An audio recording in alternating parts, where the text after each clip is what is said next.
जय हिंद दोस्तों, मैं श्रीकांत आपका मेरे YouTube channel sharp education point में आपका स्वागत है, जिसका उद्देश्य ऑनलाइन क्लासेस चलाना है। टेट, सीटेट और सुपर टेट के ऑनलाइन क्लासेस चलाना है। तो आइए सबसे पहले हम पढ़ते हैं गणित विषय, जिसका सबसे पहला टॉपिक है नंबर सिस्टम, यानी कि संख्या पद्धति। संख्या पद्धति को कॉम्प्लेक्स नंबर भी कहते हैं, जिसको हम डिनोट करते हैं जेड से। ये जेड से हम इसको डिनोट करते हैं, ठीक है। और फिर उसके बाद नंबर सिस्टम को हम दो भागों में बांटते हैं। पहला है रियल नंबर, जिसको कहते हैं वास्तविक संख्या, जिसे क्यू से हम यहाँ डिनोट कर रहे हैं, ठीक है। फिर उसके बाद दूसरा आता है काल्पनिक संख्या, यानी इमेजिनरी नंबर, फिर उसको इमेजिनरी नंबर कहते हैं। फिर उसके बाद आते हैं फिर रियल नंबर में, अर्थात वास्तविक संख्या में आते हैं। इसको दो भागों में बांटा गया है।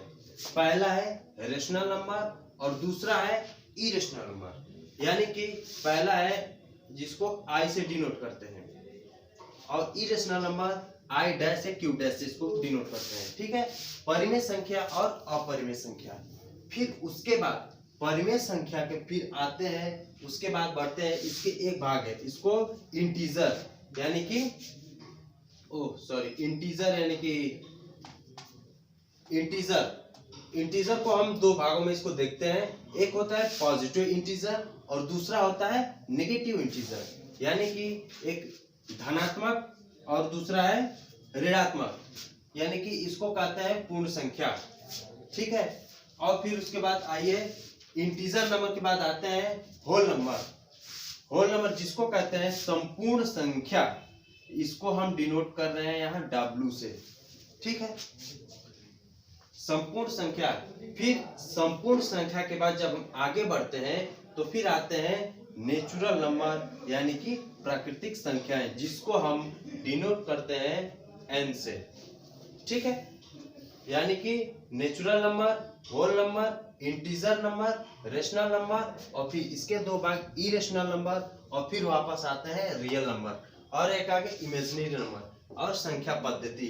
यानी कि ये जो संख्या पद्धति का एक सिस्टम है, ये संख्या पद्धति का सिस्टम ऐसे चलता है, ठीक। तो क्या हम ऐसे कह सकते हैं क्या कि ये जो जितने भी हमारे नेचुरल नंबर है, जितने नेचुरल नंबर हमारे हैं, वो सभी होल नंबर में आ जाएंगे, ठीक। उसके बाद जितने हमारे होल नंबर है, होल नंबर सारे के सारे हमारे इंटीजर नंबर में आके हो जाएंगे, ठीक है।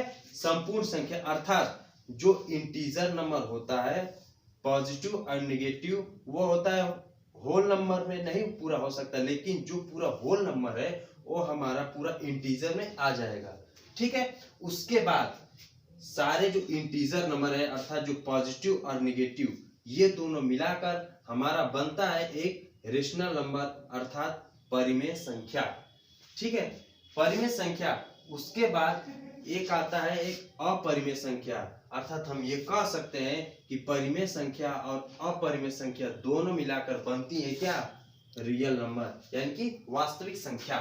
फिर उसके बाद जब आते हैं, यानी कि वास्तविक संख्या और काल्पनिक नंबर, अर्थात रियल नंबर और इमेजिनरी नंबर, ये दोनों मिलकर बनते हैं संख्या पद्धति।